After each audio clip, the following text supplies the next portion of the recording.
Update कयूं पिया कि टंडो जाम खां जिते एचआरजेडीओ न्यूज़ जी रिपोर्टर मुंसिफ अहमद ट्रांसफर मुताबिक़ टंडो जाम पुलिस पेट्रोलिंग दौरान कार्रवाई कंदे 2 ॼणनि खे गिरफ़्तार करे वरितो। टंडो जाम में गुज़िरियल राति मालाकंड चौक ते क़ाइम थियल मेडिकल स्टोर जा ताला टोड़े 30,000 रुपया रोक रक़म चोरी करे फरार थियल 2 ॼणनि खे पुलिस गिरफ़्तार करे वरितो।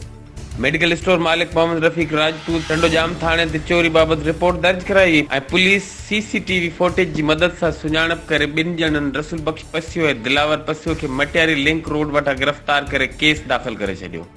गिरफ़्तार थियल जवाबदारनि वटां 30,000 खां मथे कैश प्राइज़ बि बरामद थी। टंडो जाम पुलिस मुताबिक़ मामले जी वधीक जांच हली रही आहे। एचआरजेडीओ न्यूज़ ते इन वक़्त ताईं बस एतिरो ई। वधीक ख़बरनि ऐं अपडेट्स लाइ ॾिसंदा रहो एचआरजेडीओ न्यूज़।